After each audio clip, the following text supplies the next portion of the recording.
Hi, I'm Ted. Welcome to my garage. In my last video, I talked a bit about what I'm doing with this electric fan conversion, how I'm going about it, and why.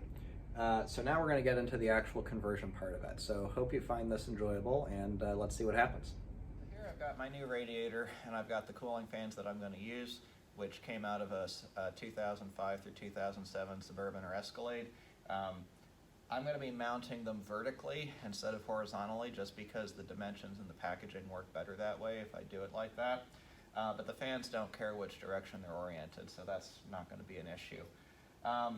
As you can see, I haven't done any trimming or anything yet on the shrouds, but they cover the entire radiator. They actually are a little bit longer vertically, and that I was taking a look on the RV, and it's going to get tight in a couple of areas, and I will have to do some trimming, but I don't think anything that's going to be too difficult to deal with.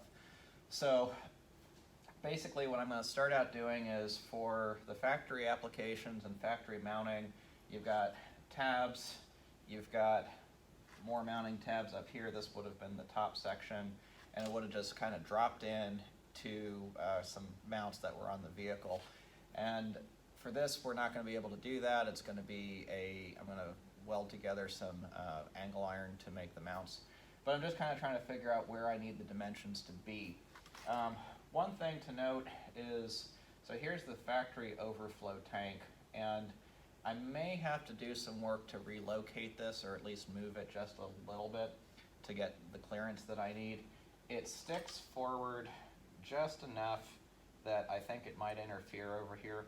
The other thing I might do is I might clearance for it a little bit from the fan shroud so that there's space. I'll have to see as it goes, but I would kind of rather not relocate this if I don't have to. I think it would be better to try to keep it in the stock position.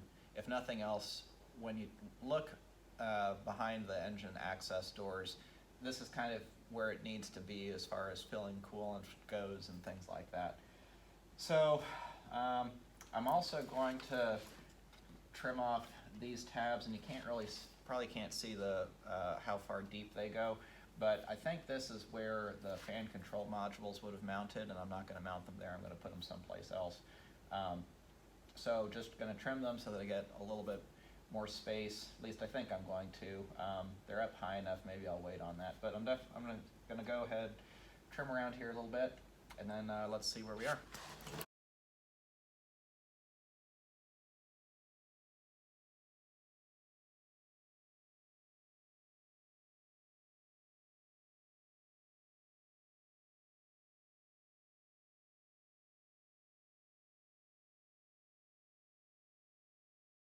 Alright, I've gotten the first fan trimmed, and then I also did a little bit of looking and measuring. So I bought two different sizes of angle iron for this. I bought 1.5" by 1.5", and then I also bought 2.5" by 2.5", and both of them 1/8 inch thick. That's more than beefy enough for what we're doing here. It looks like the smaller one's actually going to work just fine, which is better, I think. I did some measuring on the bus and taking a look at how things are set up, and I think what's going to be the best option for me is going to be basically lining up the bottom of the fan with the bottom of the radiator.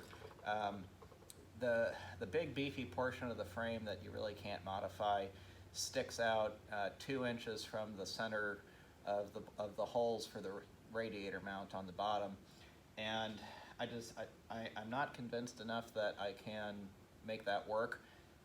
The other thing is, from an install perspective, I'm pretty sure that I'm going to have to install the radiator with the fans attached to it, which isn't what I wanted to do, but I think it's going to be a lot harder to try to get them out, get them in and out by themselves. Of course, there's some maintainability issues down the road with that if these things break, but I'll address those later, I guess.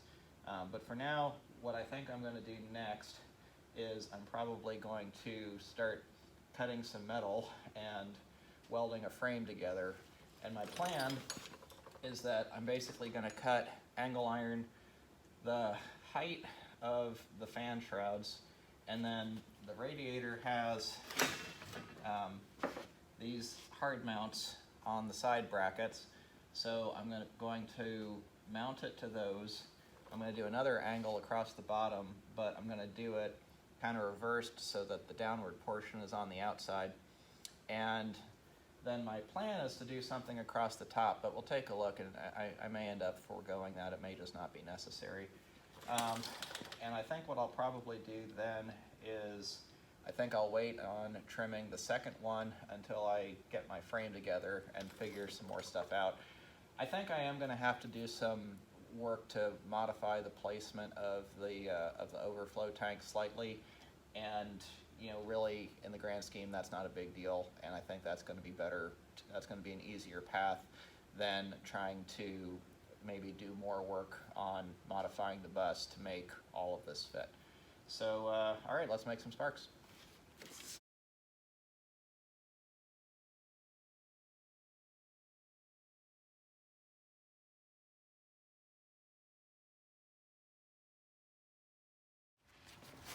All right, I've cut the pieces of metal that I need to form the sides and the bottom, drilled the holes, put them onto the radiator, just kind of loosely. I've tack welded on this bottom piece of angle iron. Now I'm just going to go through and weld it all together.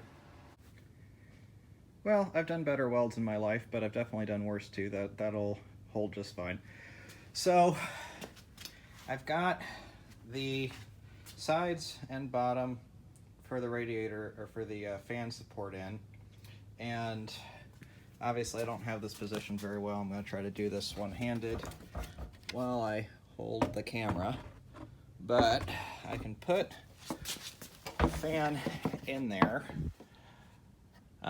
It would be nice if it could be lower for a lot of reasons, and what I may do is I may wait until I get the radiator in and can see a little bit more where I might be able to make some room. But as I take a look and I do the measurements, I don't think that I can really have the fans hanging too much below. Obviously not desirable to have that much up there, but I think what I'll do is I'll just make some kind of plate to cover that so that it's not sucking empty air up there. And that'll be sub-ideal, but it'll work. The overflow tank is not positioned very well, but I'm gonna have to move it back a couple of inches. There's enough room. I'll just have to drill some more holes, and then I'm gonna have to notch the bracket over there. I also am gonna need to weld a piece of metal to the bracket and then over to here.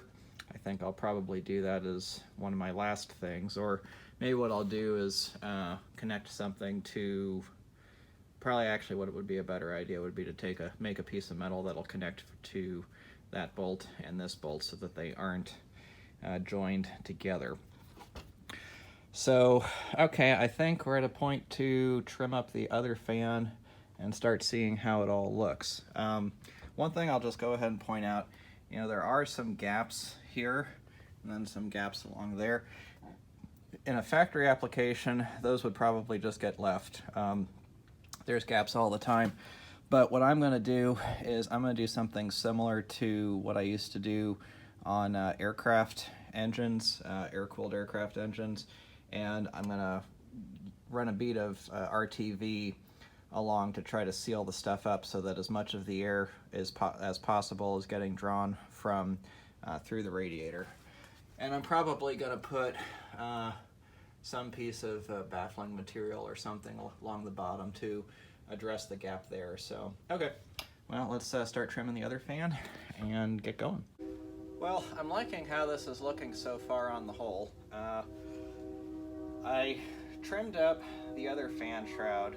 One thing that I did not do with it was there's this top part that I trimmed off of the first one, and I left it because it looked like it was probably going to be about the right distance to fill the gap between the two sets of fans, and it looks like it's going to do that about perfectly.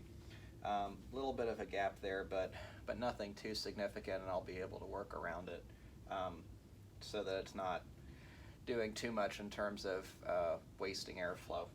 So I made these a little bit tall, which looks like that'll work out. I think I'll cut them to length. I need to see if I've got a flat piece to go across the top. This is getting to where it's getting fairly close to the maximum height available that I'm going to have inside the bus. So I think what I want to do is try to get this all together, try to get it as compact as I can. I was thinking about running a piece of metal that'll go from the top to the bottom, and I may still decide to do that, but I'm kind of leaning towards thinking it's not necessary, because this is actually going to be relatively strong. What I might do is I might just put some brackets in between the two pairs of fans or something so that they've got a little bit of rigidity to each other. It doesn't need to be super strong. If you think about how it's held in a factory vehicle, it's really not held in as tightly as even what I'm doing. So I think it'll probably be okay. At the same time, I don't want to have to do it again. I'd rather just get it right the first time. So I'm going to go see if I happen to have both a piece of sheet metal that I can have that'll cover up this top portion, and then also see if I've got a piece of metal that I can have be the top brace. So let's see what I got. Alright, so I know I said I was going to go with a piece of flat steel on the top, and then I realized two things. One, I didn't have any flat steel, and then two, when I was looking at it, I thought, well, the angle iron will end up making the whole thing stronger, and if I put it behind and going downwards, then it doesn't hurt my height any. So I decided, okay, we'll just go ahead and do that. So I cut the piece, I trimmed down the top of the two side posts a little bit, and now I'm ready to weld it in. Well, I noticed that this welding wasn't very good, and of course I'm not doing it in an ideal way. But then I looked and I realized that I'm about out of welding gas, so I'm probably not going to get this part finished up today. But I think what I will be able to do is drill some holes, get some bolts in for the fans, start to get all of that ready so that I can finish welding it up. I can put a coat of paint on it so that it doesn't rust and look terrible within a couple of days. And then I'll probably start working on trying to get everything sealed up so that it'll be as efficient as possible. Alright, it's another day here, and I ended up forgetting to record some of what I did. So I welded on a top piece of angle iron up here, and then as you might have seen from the mock-up, there was a significant gap at the top between the top of this frame and the top of the fans and the top of the radiator. And you don't want to leave a gap like that, because that's going to be where the fans then try to draw air from. You want to try to get as much through the radiator as possible. So I got some sheet metal to make some strips that'll cover up most of that area, and then the rest of it I plan on taking care of another way. The other thing I did was I ended up putting some cross bracing angle iron down the middle. And the more that I looked at the fans, the more that I figured that that was going to be the best thing to do for supporting the fans and ultimately blocking the airflow and making the whole thing more rigid. So it's probably heavier than it needs to be and heavier than ideal, but it's sturdy and it's going to make sure that the air goes in the direction that it needs to go. So I'm going to put the respirator on and finish up painting.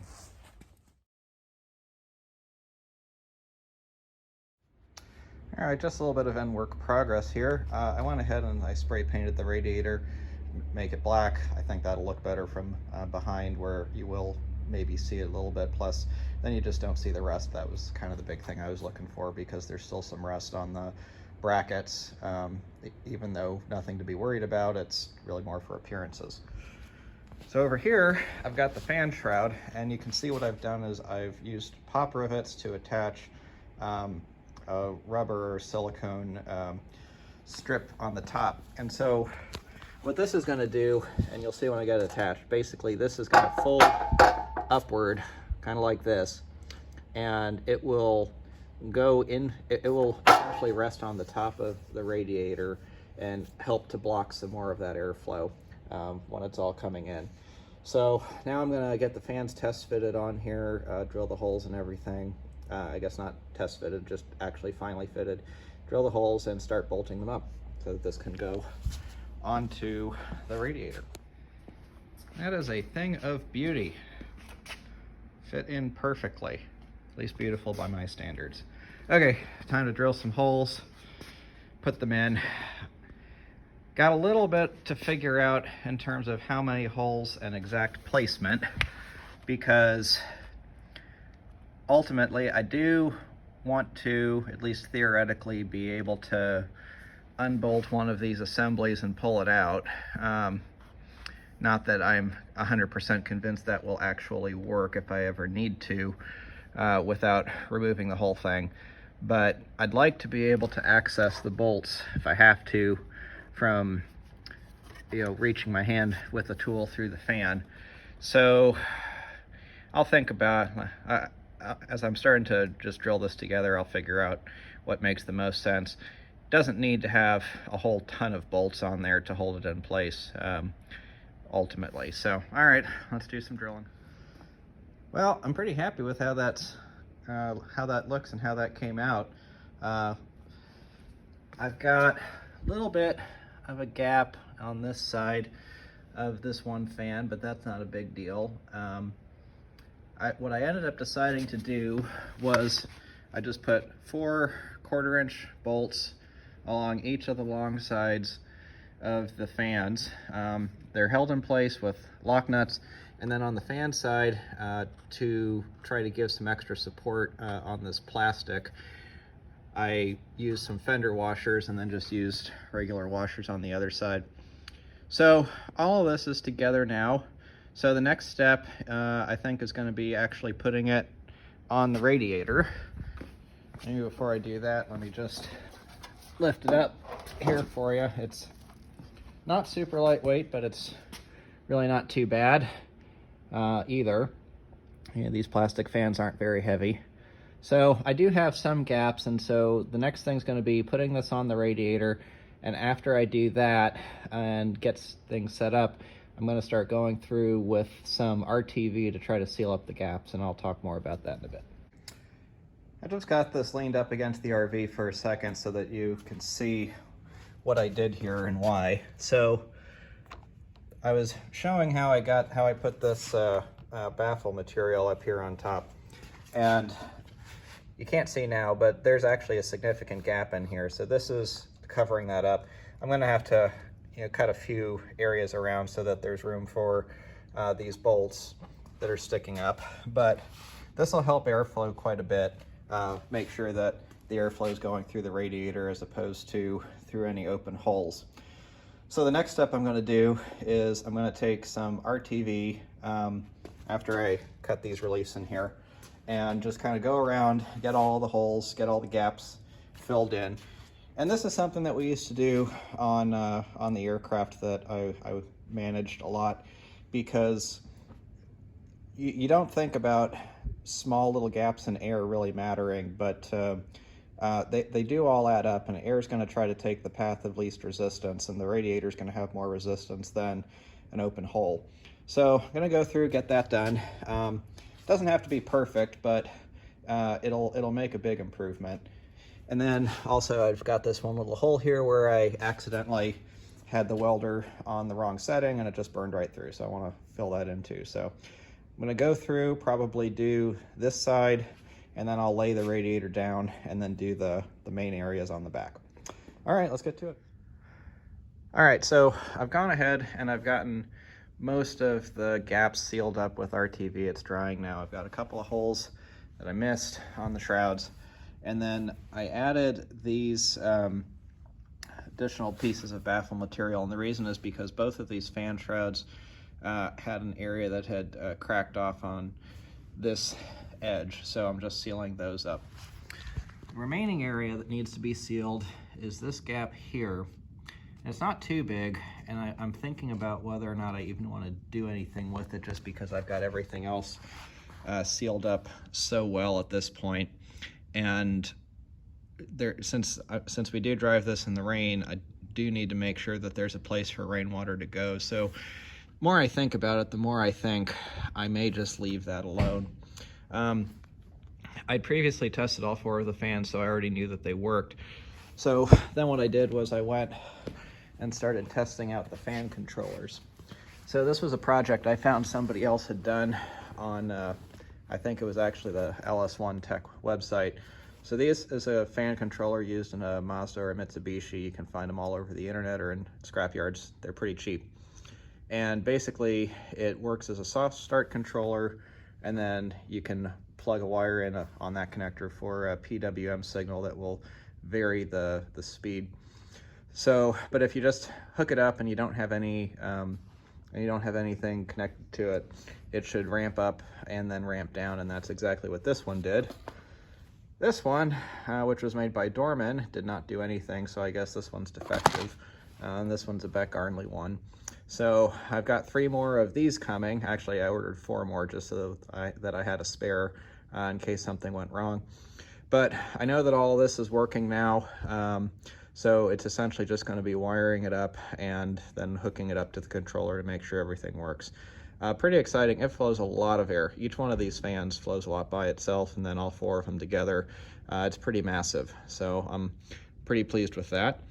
So I guess the next thing is going to be waiting for this to dry, and then in a couple of days a friend's going to come by and help me put this in. So that will be fun, or something like that.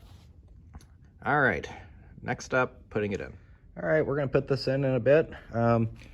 You can see I've got everything wired and mounted now, and I'm doing this more than anything because I think access to the bottom fans is going to be harder, and so it's easy to do now, and it doesn't add any significant weight or anything that's going to make it more complicated to put inside the engine bay. So ended up needing to do 1 controller per fan. I've got them wired up. I've tested all of them and confirmed that they work. I'll just point out that I don't have the proper weather pack connectors, which I should. For these that are pointed downward, I'm not too worried about it, although I guess I should cover up those connector ends a little bit better, since I didn't do a great job on those. For these lower ones, what I'm going to do is basically just put some silicone in so that water can't pool in there and risk having a short. Since those 2 are facing up, that would be a concern.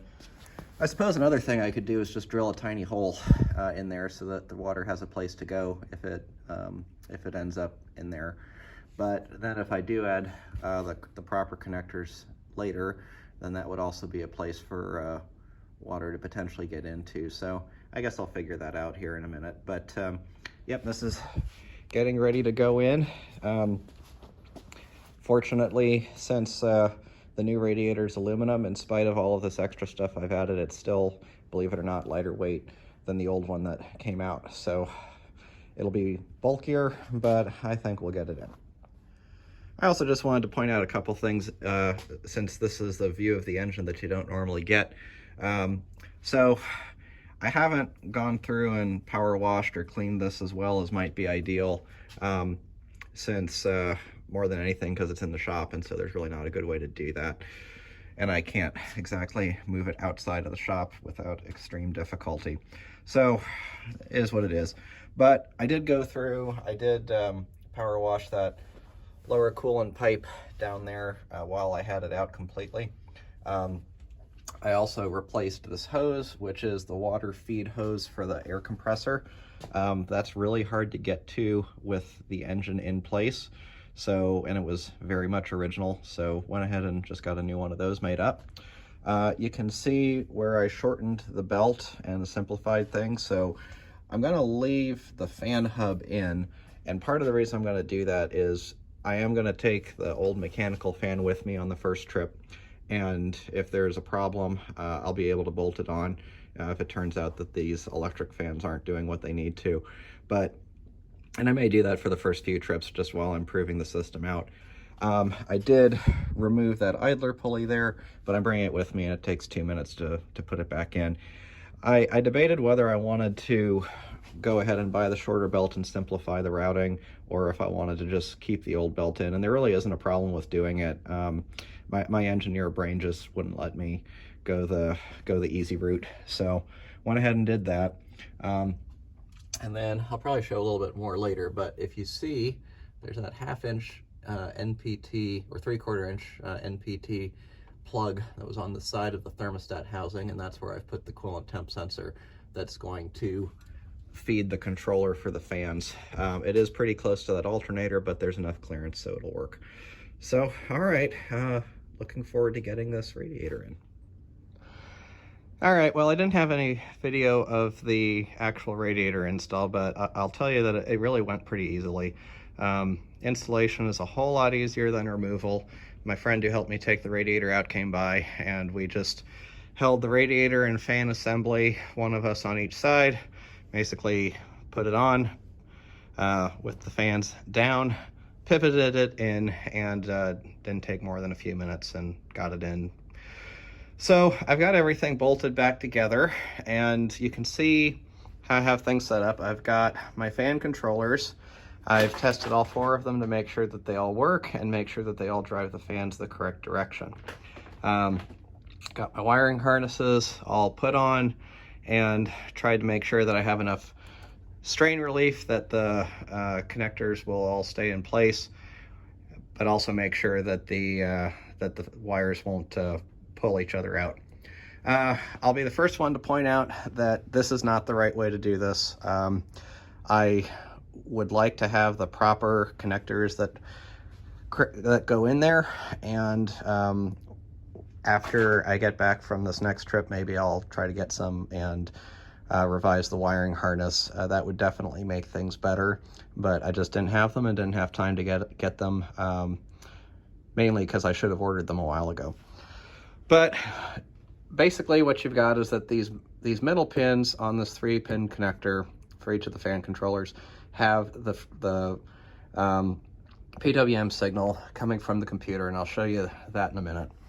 And they're just all in parallel. I just have them, you can see on these, I've got 2 wires crimped in, and those all go to the same pin output on the little computer. And what I used was an Arduino Uno, which is, you know, probably 1980s or early 1990s technology in terms of the processing power.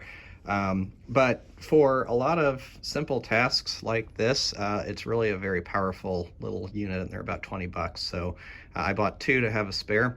I've got it mounted in a little cubby area, same area where I've got the my EGT probe extender mounted.